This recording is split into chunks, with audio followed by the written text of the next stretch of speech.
रखें।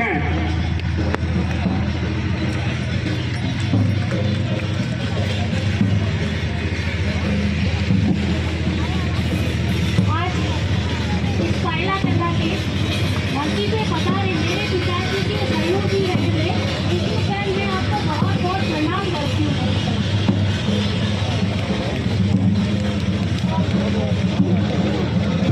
हेलो,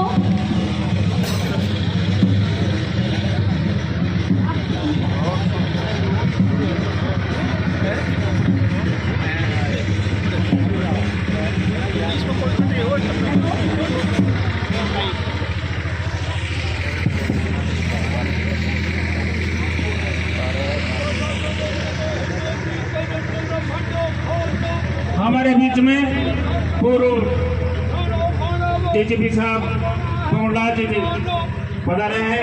आपका भी पायला कला पावन धरती आपका स्वागत करती है, अभिनंदन करती है। कर्नल सोनालाल जी चौधरी जो पूर्व सांसद और विधायक किसान नेता हमारे बीच में पहुंच चुके हैं। आप आपकी बहुत बहुत आभार। मैं अनुरोध कर रहा हूँ सभी साथियों से, सभी कांग्रेसियों से कि अपने अपने स्थान पर बैठें, अपना स्थान ग्रहण करें। सभी से अनुरोध है, सामने तो मैदान में खड़े हैं, मेरी आवाज सुन रहे हैं, वो सभी पाड़ा में बदल जाए, अपना स्थान ग्रहण करावें।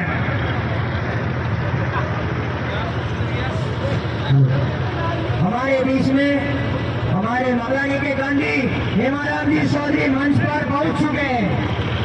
साथ में कर्नल सोनाराम चौधरी,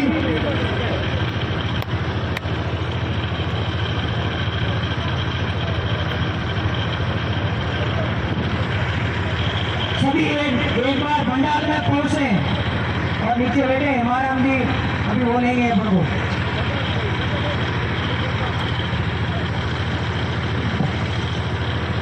मैं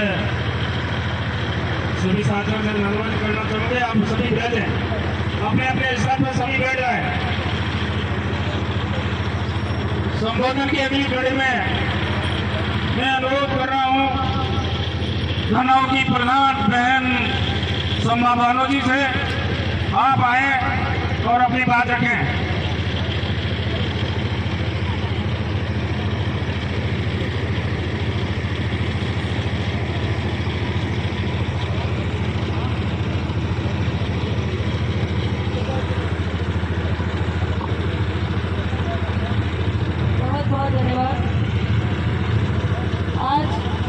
पायला कला की इस पाक सरजमी पर इस चुनावी सभा में मंच पर तशरीफ फरमा हम सभी के आदर्श परम आदरणीय हेमाराम जी चौधरी साहब, मेरे बड़े भाई परम आदरणीय कर्नल सोनाराम जी चौधरी साहब, मैं ज़्यादा वक्त नहीं है इसलिए सबका नाम नहीं ले पाऊंगी। आदरणीय मदन प्रजापत साहब, आदरणीय जिलाध्यक्ष भाई गोपाराम जी, आदरणीय प्रधान साहब, बहन सुनीता जी, सम्मानित मंचा सिंह, तमाम अतिथि साहिबान और यहाँ पांडाल में विराजे मेरे पिता तुल्य बुजुर्गों, सबसे पहले मैं आप सभी का तहे दिल से शुक्रिया अदा करती हूँ कि आपने इतना मान सम्मान दिया और अपनी बहनों को बोलने का मौका दिया।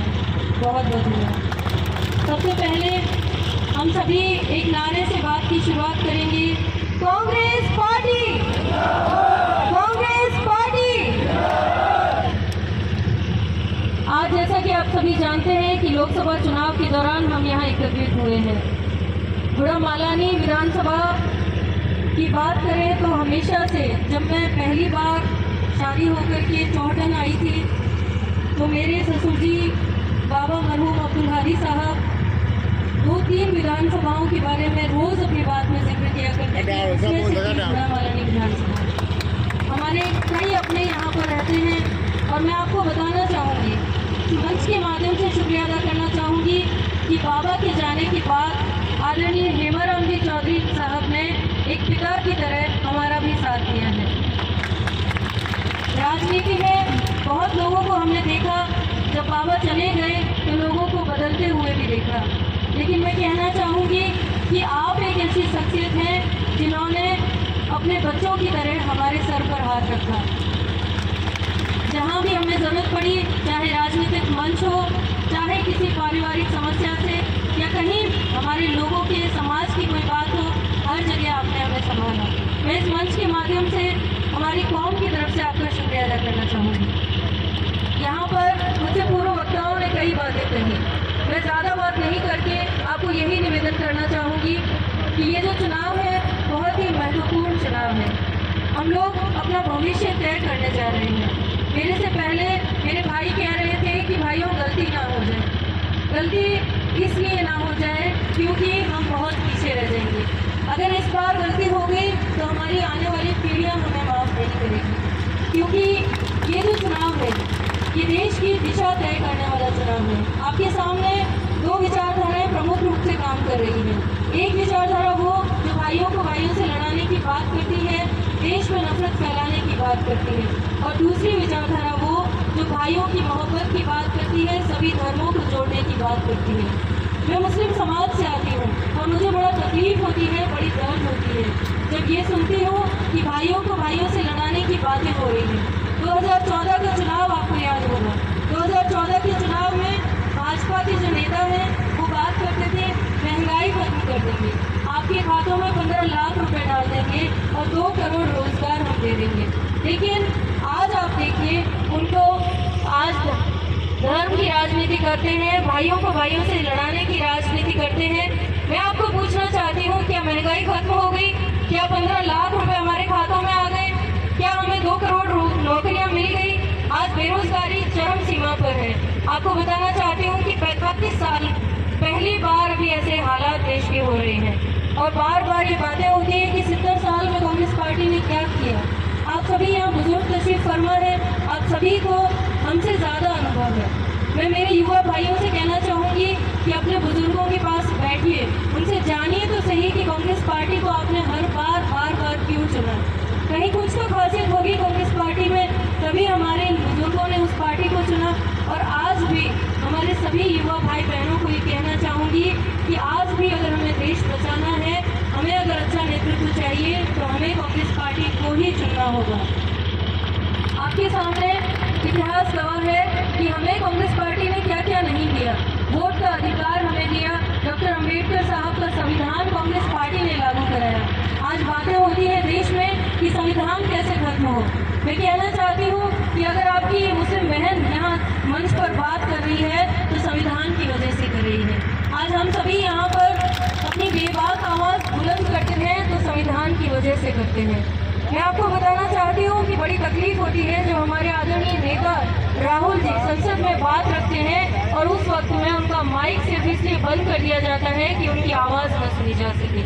कल ही मेरी एक कांग्रेस की बहन का मेरे पास फ़ोन आया और वो कह रही थी कि अम्बेडकर साहब की जयंती थी और मैं वहाँ पर मंच पर अपनी बात रखना चाहती थी, लेकिन बीजेपी के कुछ भाइयों ने मुझे ये कहा कि आपको मंच पर बात नहीं रखने दी जाएगी।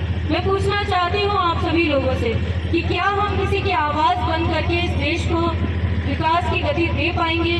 क्या हमारी आधी आबादी को हम पीछे रख के हम इस देश को विकास की गति दे पाएंगे? मैं आपको कहना चाहूँगी, जिस प्रधानमंत्री ने सिर्फ अपनी मन की बात हमें बताई हो और जनता की मन की बात को कभी सुना ही ना हो, वो देश का विकास कैसे करेंगे? आप सभी से निवेदन करूँगी कि बहुत अहम चुनाव है, हमें तुलना करनी पड़ेगी, हमें आकलन करना पड़ेगा। बड़ी बड़ी बातें होती हैं कि मोदी जी के नाम पर वोट दे दीजिए। मैं आपको पूछना चाहती हूँ कि बड़े बड़े नेता भले ही हो देश में, लेकिन हमारे काम वही आते हैं जो हमारे अपने हैं। आज आदरणीय हेमाराम जी चौधरी साहब, कर्नल सोनाराम जी साहब या हमारे तमाम नेता यहाँ पर बैठे हुए हैं। किसी भी टाइम आप इनसे कुछ भी शिकायत करते हैं, गिले शिकवे करते हैं, तो आपको सुनने के लिए तैयार रहते हैं। कभी मोदी जी आपको सुनते हैं? कभी उनकी बात, आपकी बात उन्होंने सुनी है? या हम कभी पहुँचा भी सकते हैं अपनी बात को? तो क्यों हम उनके नाम पर वोट करें जो हमें कभी सुनने ही नहीं आए? मैं आपको निवेदन करना चाहती हूँ कि हमारे जो कांग्रेस के उम्मीदवार हैं वो आदरणीय भाई उम्मीदवार जी मेघवाल साहब हैं। बहुत ही शरीफ, सीधे साधे सी शख्सियत है उनकी और बहुत ही संघर्षशील व्यक्ति हैं। और मैं आपको सबसे पहले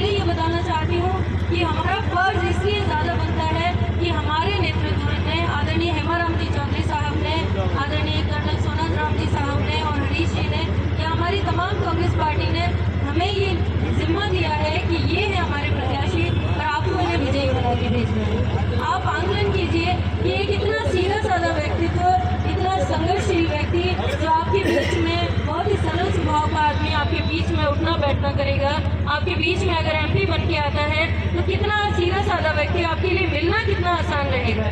मेरे मुस्लिम भाई भी यहाँ पर बैठे हुए हैं। मैं आपसे निवेदन करना चाहूँगी कि बहुत सारे लोग आएंगे आपके बीच में, बहुत सारे भ्रम फैलाए जाएंगे आपके बीच में, लेकिन भाइयों आपसे निवेदन करूँगी कि गलती ना करके हमारे यही हमेशा का जो समीकरण है, जिस तरीके से हमारा हर बार का एक मजबूत रिश्ता है जाट भाइयों का, मुसलमान भाइयों का, मेघवाल भाइयों का और इस 36 कौम का, इस भाईचारे को कभी खत्म मत होने देना। हम सभी का ये फर्ज बनता है कि हम अपने भाई उमेदवार राम जी को भारी मतों से विजयी बना करके यहाँ से दिल्ली तक भेजें और अपना MP बना करके हमारे इस कांग्रेस पार्टी को मजबूती प्रदान करें। अंत में यही कहना चाहूँगी कि देश में सांप्रदायिक ताकतें बहुत हावी हो रही है, बार बार हिंदू मुसलमानों की बात होती है। मैं कहना चाहूँगी कि आज से पहले क्या कभी हिंदू मुसलमान नहीं थे?